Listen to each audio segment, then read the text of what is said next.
நம்ம எல்லாருமே பாரதிய ஜனதா கட்சியினுடைய சகோதர சகோதரிகள். நாம் எல்லாம் ஒரே குடும்பம். பாரதிய ஜனதா கட்சியினுடைய குடும்பம், தாமரையின் குடும்பம், பிரதமர் திரு நரேந்திர மோடிஜி அவர்களுடைய குடும்பம்.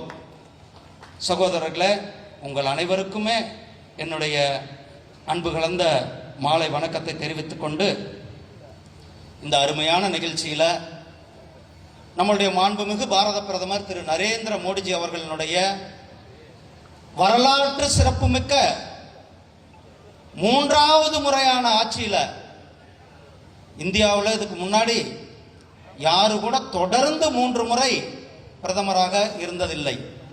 முதல் முறையாக நம்முடைய மாண்புமிகு பிரதமர் திரு நரேந்திர மோடிஜி அவர்கள் வரலாற்று சிறப்புமிக்க 3வது முறையான ஆட்சியை நடத்தி கொண்டிருக்கிறார்கள். அப்படிப்பட்ட அந்த 3வது முறை ஆட்சியில 2025-26 ஆண்டுக்கான பட்ஜெட் தாக்கல் செய்யப்பட்டிருக்கிறது. இந்த பட்ஜெட்டினுடைய விளக்க கூட்டங்கள் இன்றைக்கு நடந்து கொண்டிருக்கிறது. இந்த விளக்க கூட்டத்தில் நாம் எல்லாம் இங்கு இருந்து கொண்டிருக்கின்றோம். சகோதரர்களே, இந்த பட்ஜெட்டினுடைய ஒரு மிக முக்கியமான நோக்கம், இந்த பட்ஜெட் ஏழை எளிய மக்களுக்கான பட்ஜெட். இந்த பட்ஜெட் நடுத்தர மக்களுக்கான பட்ஜெட். இந்த மக்கள் இளைஞர்களுக்கான பட்ஜெட். இந்த பட்ஜெட் விவசாயிகளுக்கான பட்ஜெட். இந்த பட்ஜெட் தாய்மார்களுக்காகவும் சகோதரிகளுக்கானவும் பட்ஜெட். அதனாலதான் நம்ம பிரதமர் இன்றைக்கு நாட்டில் 4 வர்க்கம் தான் இருக்குன்னு சொல்லியிருக்கார். என்ன? 1 ஏழைகள், 2வது நம்மளுடைய தாய்மார்கள் சகோதரிகள், 3வது விவசாயிகள், 4வது இளைஞர்கள். இந்த 4 பேரையும் மேம்படுத்த வேண்டும். இந்த 4 பகுதியும் மேம்படுத்தும் பொழுது ஆட்டோமேட்டிக்காக நாம் 2047 உலக வல்லரசாக, 2047 உலகத்திற்கு வழிகாட்டியாக இருக்கின்ற நாடுகள்ல நாம் முதல் நாடாக இருக்க வேண்டும் என்று 2047க்கு அடியெடுத்து வைக்கின்ற பட்ஜெட் இந்த பட்ஜெட். நாம ஏதோ இந்த வருஷத்துக்கான பட்ஜெட் போடல, அடுத்த வருஷத்துக்கான பட்ஜெட் போடல, அடுத்த 10 வருஷத்துக்கான பட்ஜெட் போடல. இந்த பட்ஜெட் நம்முடைய பிரதமர் திரு நரேந்திர மோடிஜி அவர்கள் போட்டிருக்கிற பட்ஜெட் 2047 நம்ம நாடு மிக சிறந்த நாடாக, உலக வல்லரசாக இருக்கின்ற நாடாக இருக்க வேண்டும். அதற்கான அடித்தளம் இருக்கின்ற பட்ஜெட் இந்த பட்ஜெட்டாக இருக்கிறது. அதனால தான் ஏழை எளிய மக்களும் நடுத்தர மக்களும் பயன்பெறும் விதத்தில் 12 லட்சம் ரூபாய் வரலும் நாம் சம்பாதிக்கிற ரூபாய்க்கு யாருக்கு கூட வரி கட்ட தேவையில்லை. 12 லட்சம் ரூபாய் வரலும் சம்பாதிக்கின்ற அத்தனை பேருக்கும் வருமான வரியிலிருந்து முழுமையாக விலக்கை கொடுத்திருக்கிறது நம்முடைய மாண்புமிகு பிரதமர் திரு நரேந்திர மோடிஜி அவர்கள். மாசம் 1 லட்சம் ரூபாய், எவ்வளவு யாரா இருந்தாலும் சரி, நம்ம மீடியா சகோதரர்களாக இருந்தாலும் சரி, யாராக இருந்தாலும் சரி, 1 லட்சம் ரூபாய் சம்பளம் வாங்கினா வரி கட்ட தேவையில்லை. முழுமையான வரி விலக்கை நம்முடைய மாண்புமிகு பிரதமர் திரு நரேந்திர மோடிஜி அவர்கள் கொடுத்திருக்கிறார்கள். சகோதரர்களே, உங்களுக்கு எல்லாம் தெரியும், கடந்த 10 வருஷமா இந்த நாடு எந்த அளவுக்கு மிக வேகமான முன்னேற்றத்தை முன்னேற்றம் அடைந்து கொண்டிருக்கின்றது என்பதை நாம் பார்த்து கொண்டிருக்கின்றோம்.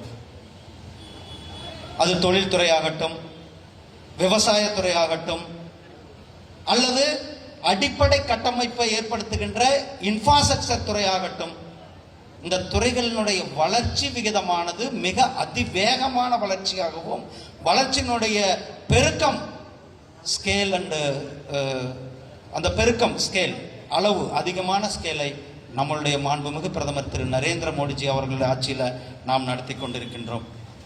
இங்கே சாய்மார்கள் எல்லாம் இருக்கிறாங்க, எல்லாம் சின்ன சின்ன தொழில் செய்யணும் அப்படின்னா நம்ம பிரதமர் என்ன செஞ்சிருக்காரு? முத்ரா லோன் கொடுத்தார், 10 லட்சம் ரூபா வரணும். இப்போ அந்த 10 லட்சம் ரூபா முத்ரா லோனை 20 லட்சம் ரூபாயாக உயர்த்தி நாம சொந்தமாக இருக்கணும், பொருளாதாரத்தில் தன்னிறைவாக இருக்க வேண்டும், நாம் யாரையும் சார்ந்து இருக்கக்கூடாது என்பது நம்மளுடைய பிரதமர் திரு நரேந்திர மோடிஜி அவர்களுடைய. ஏன்னா பொருளாதாரத்தில் தன்னிறைவாக இருக்கும்போது ஆட்டோமேட்டிக்காக நமக்கு ஒரு மிகப்பெரிய நம்பிக்கையை வரும், ஆட்டோமேட்டிக்காக நம்ம ஒரு மிகப்பெரிய அச்சீவ்மெண்ட் பண்ண வேண்டிய அந்த எண்ணத்தை கொடுக்கின்ற தொழில் முனைவோர்களாக ஆக்கின்ற திட்டத்தின் கீழே நம்மளுடைய பிரதமர் திரு நரேந்திர மோடிஜி அவர்கள் முத்ரா வங்கியில் லோன் பெறுவதற்கான அந்த லிமிட்டை 20 லட்சம் ரூபாயாக நமக்கு கொடுத்திருக்கிறார்கள்.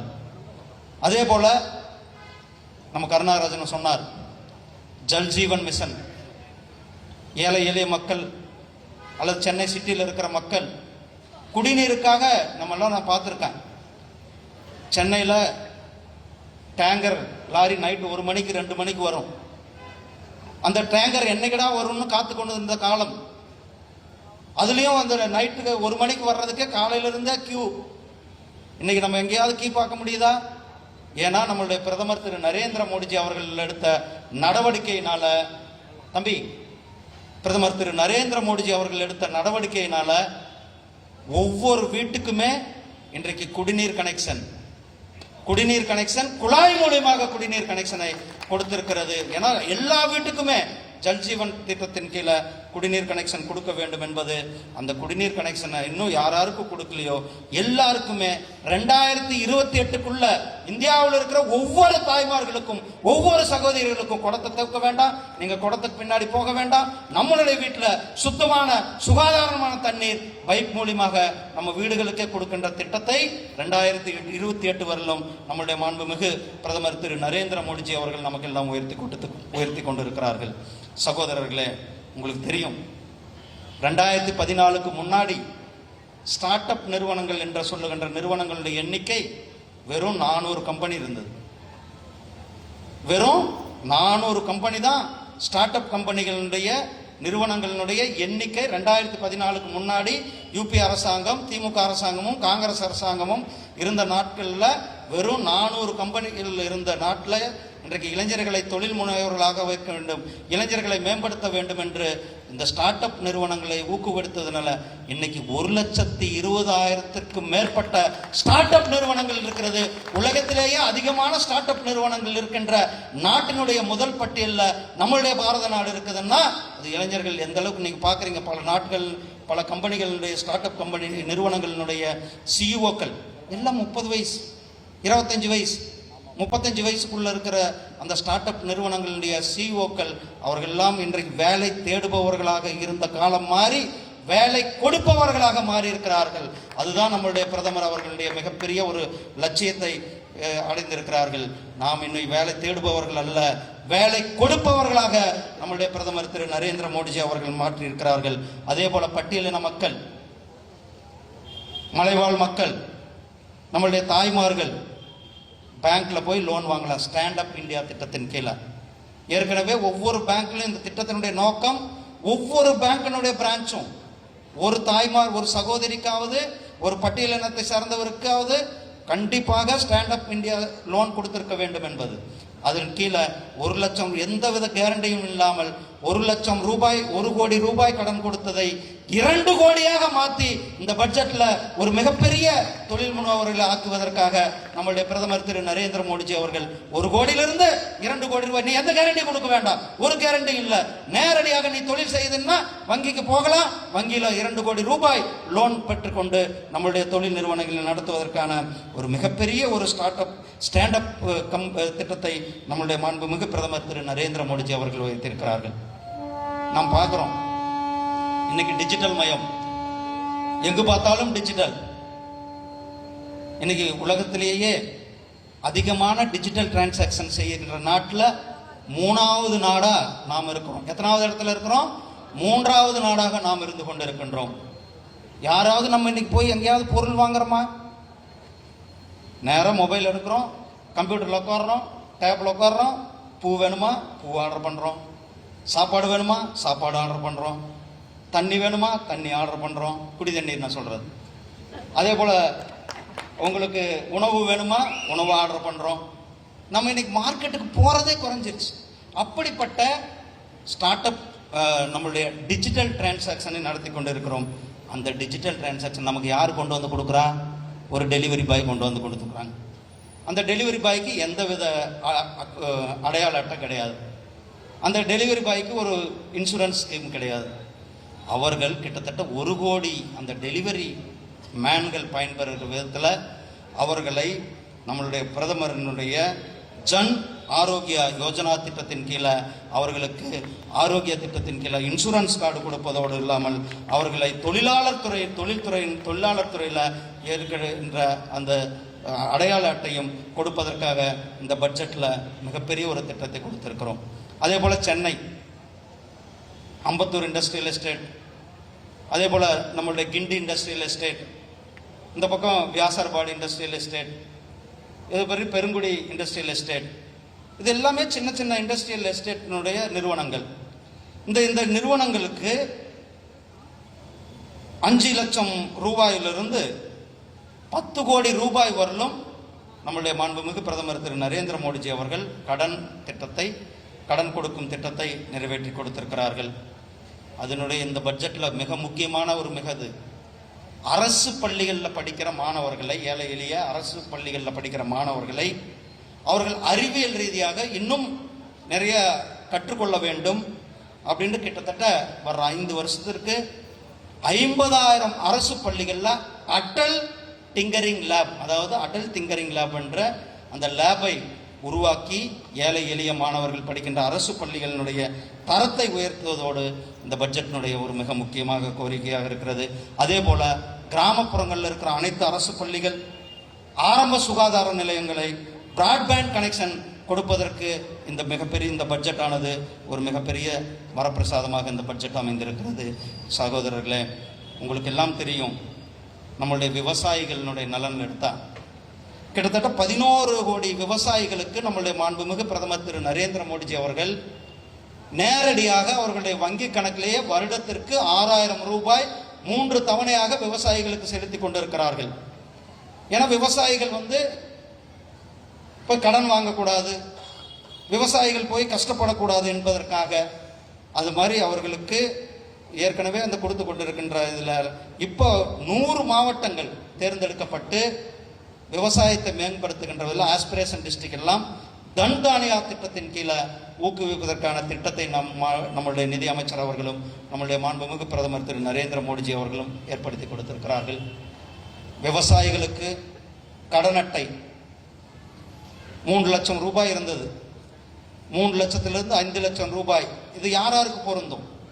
விவசாயிகள், நம்மளுடைய சென்னை பகுதியில் இருக்கிற மீனவர்கள், அதே மாதிரி ஒரு பால் வளர்க்க இருக்கின்ற அவர்களுக்கு ஒரு ரிஜிஸ்ட்ரேஷன் பண்ணால் போதும். நான் போய் மீனவர் அப்படின்ற ஒரு ரிஜிஸ்ட்ரேஷன் பண்ணால் போதும். 3 லட்சமாக இருந்த கிசான் கிரெடிட் கார்டனுடைய அட்டையினுடைய அந்த லிமிட் வரம்பை 5 லட்சம் ரூபாயாக நம்மளுடைய மாண்புமிகு பிரதமர் திரு நரேந்திர மோடிஜி அவர்கள் உயர்த்தி கொடுத்திருக்கிறார்கள். இதனால் அதிகமான நம்மளுடைய மீனவர்களும் பால்வளத்துறையில் ஈடுபட்டிருக்கின்ற சகோதரர்களுக்கும் சின்ன சின்ன விவசாயிகளுக்கும் இந்த நிதியானது பயன்படக்கூடியதாக இருக்கிறது. சகோதரர்களே, கடல்சார் வளர்ச்சிக்காக கிட்டத்தட்ட 25,000 கோடி ரூபாய் நம்முடைய மாண்புமிகு பிரதமர் திரு நரேந்திர மோடிஜி அவர்கள் ஏற்படுத்தி கொடுத்திருக்கிறார்கள். உங்களுக்கெல்லாம் தெரியுமா, ரயில்வே 2014க்கு முன்னாடி 2009லிருந்து 2014 அந்த 5 வருஷத்துக்கு ரயில்வேக்கு அப்போ யார் இருந்த ஆட்சியில்? தமிழ்நாட்டுக்கு நான் ஒதுக்குறது சொல்ல வர்றேன். அப்போ ஆட்சியில் இருந்தது காங்கிரஸும் திராவிட முன்னேற்ற கழகமும் ஆட்சியில் இருந்தாங்க. அந்த 5 வருஷத்துக்கு ரயில்வே துறைக்கு ஒதுக்கப்பட்ட நிதி வெறும் 600 கோடி ரூபாய். 5 வருஷத்துக்கு ரயில்வே துறைக்கு அவர்கள் ஒதுக்கிய நிதி வெறும் 600 கோடி ரூபாய். வெறும் 800 கோடி ரூபாய். இந்த நிதியாண்டில் மட்டுமே ரயில்வேக்கு ஒதுக்கப்பட்டிருக்கிற தொகை 6,628 கோடி ரூபாய் ரயில்வே துறைக்காக நம்மளுடைய மாண்புமிகு பிரதமர் திரு நரேந்திர மோடிஜி அவர்களும் ரயில்வே துறை அமைச்சர் அவர்களும் நம்மளுடைய நிதி அமைச்சர் அவர்களும் நமக்கு உயர்த்தி கொடுத்திருக்கிறார்கள். இது கிட்டத்தட்ட 7% நமக்கு உயர்த்தி கொடுக்கப்பட்டிருக்கிறது. அதே போல 2014லிருந்து இப்போ வரலும் இந்த 10 வருஷத்துல மட்டுமே 2242 கிலோமீட்டருக்கு ரயில் பாதையானது, நம்மளுடைய தமிழ்நாட்டில் இருக்கிற ரயில் பாதையானது மின்மயமாகப்பட்டிருக்கிறது. அது 22 ரயில் பாதை திட்டங்கள் ஏற்கனவே பணிகளானது நடைபெற்று கொண்டிருக்கிறது.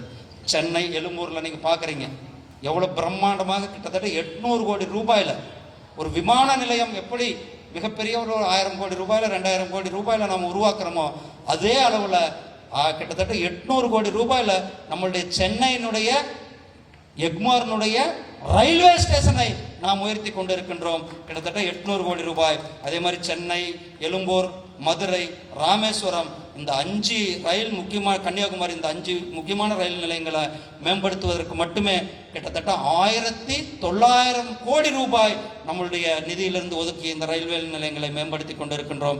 அமிர்த் பாரத் திட்டத்தில் தமிழ்நாட்டில் மட்டுமே 77 ரயில் நிலையங்களை கிட்டத்தட்ட 3000 கோடி ரூபாய் திட்டத்தில் அந்த ரயில் நிலையங்களை தலை சிறந்த ரயில் நிலையங்களாக சர்வதேச தளத்தில் ரயில் நிலையங்களாக நாம் உருவாக்கி கொண்டிருக்கின்றோம். சகோதரர்களே, மருத்துவக் கல்லூரி மருத்துவமனைகளில் கிட்டத்தட்ட 1 லட்சம் மாணவர்களை அதிகமாக சேர்த்துவதற்கான நடைமுறையானது கொண்டு வந்திருக்கிறது. ஏஐ தொழில்நுட்பம் பொறுத்தளவுக்கு இன்றைக்கி எங்கே பார்த்தாலும் ஆர்டிஃபிஷியல் இன்டெலிஜென்ஸை பற்றி பேசிகிட்டு இருக்கோம். இதில் ஆய்வை மேற்கொள்வதற்கு நம்மளுடைய இந்தியா ஆத்ம நிர்பர் பாரத், சுயசார்பு பாரத்தில் ஒரு ஏஐ உருவாக்குவதற்காக 500 கோடி ரூபாய் நம்மளுடைய மாண்புமிகு பிரதமர் திரு நரேந்திர மோடிஜி அவர்கள் ஒதுக்கியிருக்கிறார்கள். அதே போல் சுகாதாரத்துறை நமக்கெல்லாம் தெரியும், இன்றைக்கு யாருக்கு புற்றுநோய் வருதுன்னு தெரியல, ஒரு மிகப்பெரிய ஒரு பாதிப்பை ஏற்படுத்தி கொண்டு இருக்கிறது. இதிலிருந்து நம்மளை எல்லாம் காப்பதற்காக ஒரு 36 வகையான மருந்துகளை இறக்குமதி செய்வதற்கு முழுமையாக சுங்கவரியை நிறுத்தி சுங்கவரியை ரத்து செய்திருக்கிறார்கள் நம்மளுடைய மாண்புமிகு பிரதமர் திரு நரேந்திர மோடிஜி அவர்களும்.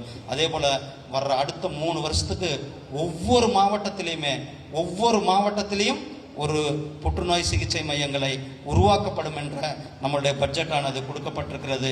அதே போல் நம்ம எல்லாம் சென்னையில் இருக்கிறோம். சென்னை மாதிரி நகரம், பெங்களூர் மாதிரி பெரிய பெரிய நகரங்கள் இருக்கிறது.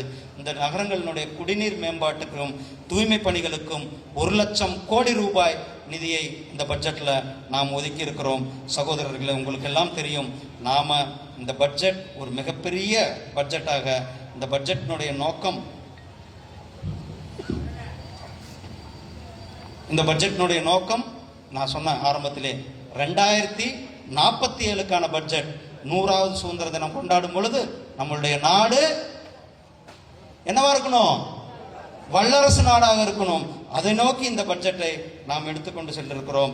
நாம் தமிழ்நாட்டை பொறுத்தளவுக்கு இன்னும் நம்மளுடைய உள்கட்டமைப்பை மேம்படுத்துவதற்காக நம்மளுடைய சென்னை விமான நிலையத்துக்கு 1260 கோடி ரூபாய் நிதியில் நம்மளுடைய சென்னை விமான நிலையத்தினுடைய நுழைவாய்கள் திறக்கப்பட்டிருக்கிறது. மேலும் திருச்சி விமான நிலையத்தை 1100 கோடி ரூபாயில் நம்ம திருச்சி விமான நிலையத்தை புதுப்பிக்கப்பட்ட விமான நிலையமாக கொண்டு வந்திருக்கோம். பிரதமரினுடைய வீடு கட்டும் திட்டத்தில் கிட்டத்தட்ட 3 கோடி பேர் இந்தியா முழுவதும் 3 கோடி பேருக்கு ஏற்கனவே கட்டி கொடுத்தாச்சு. இன்னும் 5 கோடி வீடுகள் கட்டி கொடுக்கப்படும். இந்த வீடுகளினுடைய பேர் யார் பேர்ல இருக்கும்? இந்த வீட்டினுடைய பேர் யார் பேர்ல இருக்கும்? பட்டா யார் பேர்ல இருக்கும்? உங்க அக்கா பேர்லயும் அம்மா பேர்லயும் இருக்கும். ஏன்னா இந்த வீடு என்பது ஒவ்வொருவருடைய கனவு, ஒவ்வொருவருடைய லட்சியம். அந்த வீட்டை நமக்காக நம்மளுடைய பிரதமர், நம்மளுடைய சகோதரிகளுக்கும் தாய்மார்களுக்கும் நம்மளுடைய மாண்புமிகு பிரதமர் அவர்கள் கொடுத்திருக்கிறார்கள். சகோதரர்களே, உங்களுக்கு தெரியும் இந்த ரோடு எவ்வளவு டிராஃபிக்காக இருக்கிறது.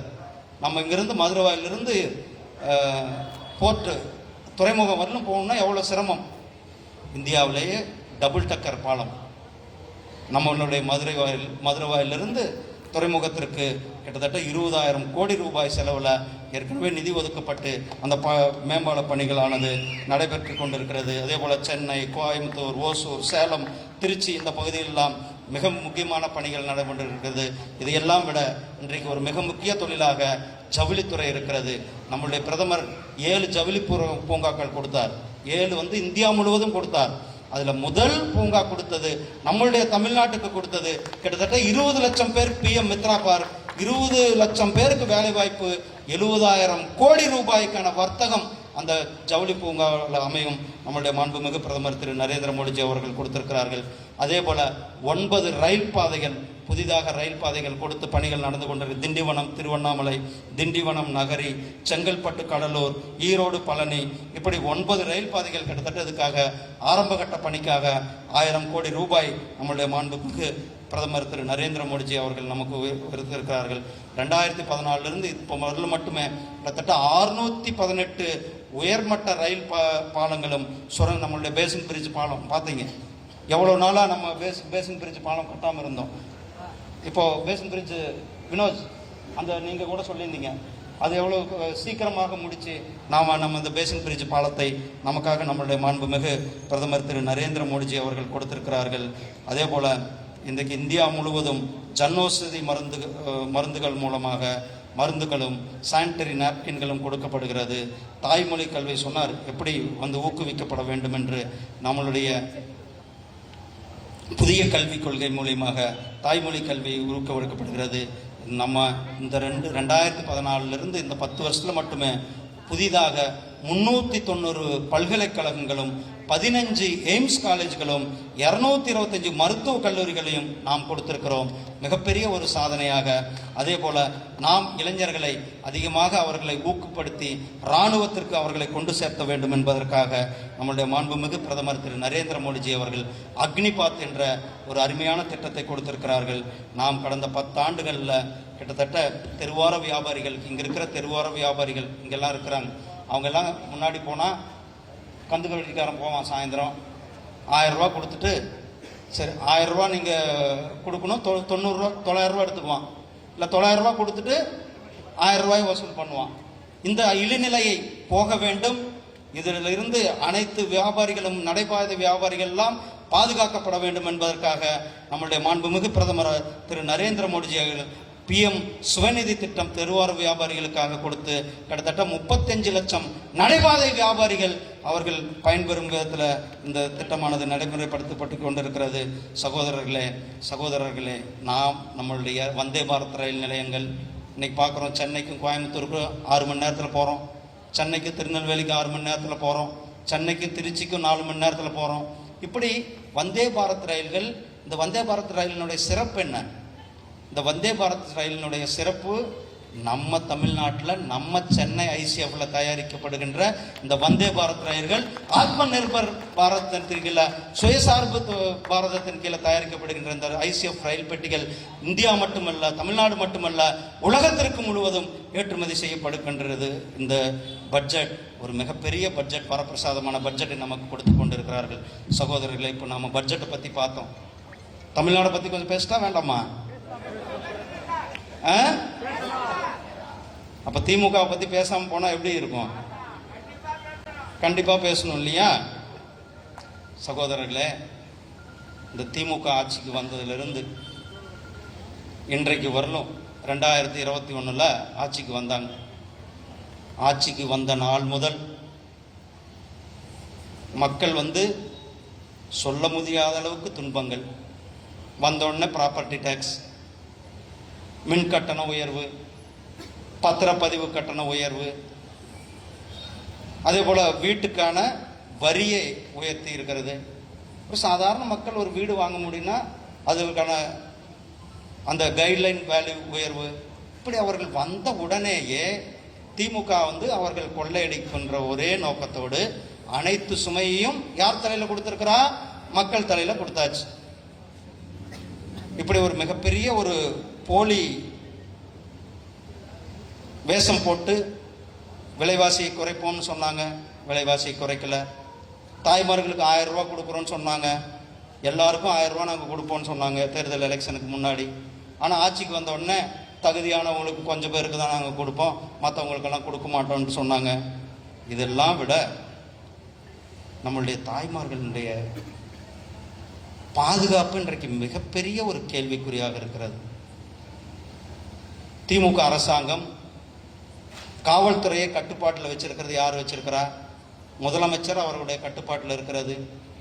ஆனால் இன்னைக்கு சட்டம் ஒழுங்கு மிகப்பெரிய அளவில் சீர்குலைந்து போயிருக்கிறது. குற்றங்கள் எண்ணிக்கை பல மடங்கு உயர்ந்து போயிருக்கிறது. இன்னைக்கு நம்மளுடைய தாய்மார்கள் தனியாக போகணுன்னே பயப்படுறாங்க. அண்ணா யூனிவர்சிட்டியில் பார்த்தோம்.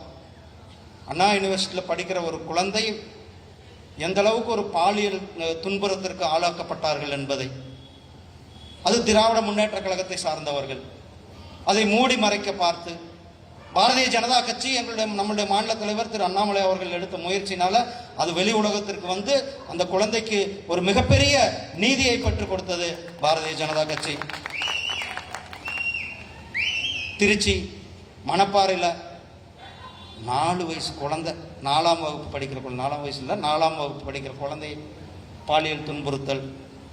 கோவையில் மேட்டுப்பாளையத்தில் 15 வயசு மாணவியை கிட்டத்தட்ட 1.5 வருஷமாக அவங்க பாலியல் தொல்லை கொடுத்துருக்குறாங்க. இதெல்லாம் விட ட்ரெயினில் போன ஒரு கர்ப்பிணி பெண்ணை ட்ரெயின்லேருந்து தள்ளிவிட்டு அந்த குழந்தையும் எந்த அளவுக்கு இன்றைக்கு தமிழ்நாடுல நம்மளுடைய சகோதரிகளுக்கும் தாய்மார்களுக்கும் பாதுகாப்பற்ற சூழ்நிலை இருந்து கொண்டிருக்கிறதை நாம் பார்த்து கொண்டு இருக்கின்றோம். சகோதரர்களே, பெண்களுக்கு தான் எப்படின்னா, திருப்பத்தூர் மாவட்டத்தில் திமுகவினுடைய ஊராட்சி மன்ற துணைத் தலைவருடைய மனைவியே போய் வெட்டி கொள்றான். திமுக காரனுக்கு அவங்களால பாதுகாப்பு கொடுக்க முடியல, நமக்கு எங்க கொடுக்க போறாங்க? எந்த அளவுக்கு இது நாம் சிந்திக்க வேண்டிய நேரம், சிந்திக்க வேண்டிய தருணம். இந்த போலி திராவிட மாடல் அரசாங்கம் தமிழக மக்களை இன்றைக்கு பெரிய ஒரு துயரத்தில் ஆழ்த்திருக்கிறார்கள். நமக்கெல்லாம் ஒரு பாதுகாப்பற்ற சூழ்நிலையில் இருந்து கொண்டு இருக்கின்றோம். பட்டியலின மக்களுக்கு எடுத்துக்கோங்க, வேங்கை வயசுல கிட்டத்தட்ட 2 வருஷம் ஆகுது. நாகரிக சமுதாயத்தில் யாரும் ஏற்றுக்கொள்ள முடியாத அந்த சம்பவம். இந்த வேங்கை வயலில் குடிநீரில் மலத்தை கலந்தார்கள். அதில் குற்றவாளிகளை கண்டுபிடிக்க முடியாமல் யார் போய் கம்ப்ளைண்ட் கொடுத்தாங்களோ கடைசியாக அவர்களையே குற்றவாளிகளாக்கி ஒரு மிகப்பெரிய அநீதியை ஏற்படுத்தி இருக்கிறது இந்த போலி திராவிட முன்னேற்ற கழக அரசாங்கம். அதே போல சிவகங்கை மாவட்டத்தில் புல்லட் ஓட்டினான்ற காரணத்திற்காக ஒரு இளைஞரை அவருடைய கையை வெட்டி இருக்கிறார்கள். சாராயம் கள்ளக்குறிச்சியில் போன வருஷம் பார்த்தோம், கிட்டத்தட்ட 60க்கும் மேற்பட்ட மக்களை அவர்கள் அந்த சாராயத்தினால கிட்டத்தட்ட அவர்கள் நாம் பலி கொடுத்திருக்கிறார்கள். இதெல்லாம் திமுக அரசாங்கத்தினுடைய ஒரு மிகப்பெரிய ஒரு தோல்வியை காட்டுகிறது. அவங்க திமுக என்ன சொன்னாங்க, நான் ஏற்கனவே சொன்னேன், ஒரு வாக்குறுதி சொன்னாங்க. நாங்கள் 1000 ரூபா கொடுப்போம்னு சொன்னாங்க எல்லா சகோதரிகளுக்கும். ஆனால் 1000 ரூபா அதுக்கு பிறகு நாங்கள் தகுதியானவர்களுக்கு தான் கொடுப்போம் அப்படின்னாங்க. அவங்க எதிர்கட்சியாக இருக்கும்போது சொன்னாங்க பொங்கல் தொகுப்பு 5000 ரூபா கொடுங்க அப்படின்னு சொன்னாங்க. ஆனால் இவங்க ஆட்சிக்கு வந்த உடனே பொங்கல் தொகுப்பும் கொடுக்கல, எதுவுமே கொடுக்கறதில்ல, வெறும் கரும்பு மட்டும் கொடுத்து இந்த வருஷம் இதுதான்ப்பா பொங்கல் தொகுப்பு, இதுதான் பொங்கல், நீங்கள் ஏமாத்துங்க. இதுதான் திமுகனுடைய மாயாஜால வேலைகள். மக்களை ஏமாற்றுவதில் நம்பர் 1 யாரு? திமுகனா ஏமாற்று, திமுகனா திருட்டு, திமுகனா ஊழல். இப்போ திமுகனா நம்ம சகோதரிகளுக்கு பாதுகாப்பு இல்லாத சூழ்நிலையை திமுகவானது இங்கே உருவாக்கி இருக்கிறார்கள். சகோதரர்களே, அதே மாதிரி கனிம வள கொள்ளையும் அவர்கள் விட்டு வைக்கவில்லை. தமிழ்நாட்டில் இருக்கிற மிக முக்கியமான கனிமத்தை எல்லாம் கொள்ளையடித்து கொண்டிருக்கின்ற அரசாங்கமாக இந்த அரசாங்கமானது இருந்து கொண்டிருக்கிறது. இங்கே எல்லாமே என்ன விடியல் பயணம்னு சொல்கிறாங்க. ஆனால் அந்த பயணத்தில் அக்கா சரி ஏதாவது பஸ் வரணும்னு போய் பார்த்தா பஸ்ஸே வர்றதில்லை. 2 மணி நேரம் 5 மணி நேரம் இருந்தால் கூட அந்த பஸ் வர்றதில்லை. அப்புறம் வேறு லக்ஸூரியஸ் பஸ் என்ன, அல்ட்ரா டீலக்ஸ் பஸ் என்ன போட்டு நீங்கள் அந்த பஸ்ஸில் 5 ரூபாய்க்கு போக வேண்டிய பஸ்ஸில் 25 ரூபா 30 ரூபாய் கொடுத்து இங்கேருந்து அண்ணா நகர் ஆர்ச் வரலும் போகணும்னா 30 ரூபா கொடுக்க வேண்டிய சூழ்நிலையில் இருந்து கொண்டு இருக்கிறது. எப்படியெல்லாம் மக்களை ஏமாற்றி கொண்டு இருக்கிறார்கள் இந்த விடியாத அரசாங்கம். இந்த அரசாங்கத்தை வீட்டுக்கு அனுப்ப வேண்டிய பொறுப்பு ஒவ்வொரு பாரதிய ஜனதா கட்சியினுடைய தொண்டர்களுக்கும் ஒவ்வொரு சகோதரனுக்கும் சகோதரிகளுக்கும் இருந்து கொண்டிருக்கிறது. சகோதரர்களே, வருகிற 2026 நமக்கு ஒரு மிக முக்கியமான வருடம். நம்முடைய மாண்புமிகு பிரதமர் திரு நரேந்திர மோடிஜி அவர்கள் எப்படி 3வது முறை மிகப்பெரிய ஒரு ஆட்சியை அங்கு அடைத்திருக்கிறார்களோ, நாம் தமிழகத்தில் 2026 ஒரு மாற்றத்தை ஏற்படுத்தி மிகப்பெரிய ஒரு வெற்றியை உருவாக்கி நம்மளுடைய பாரதிய ஜனதா கட்சியினுடைய தலைமையிலான ஆட்சியை கொண்டு வர வேண்டும். அதுவரையிலும் நமக்கு ஓய்வில்லை. நாம் அதுவரையிலும் கடுமையாக உழைக்க வேண்டும் என உங்களிடத்திலிருந்து கேட்டுக்கொண்டு விடைபெறுகிறேன். நன்றி, வணக்கம், ஜெய்ஹிந்த், ஜெய் பாரத்.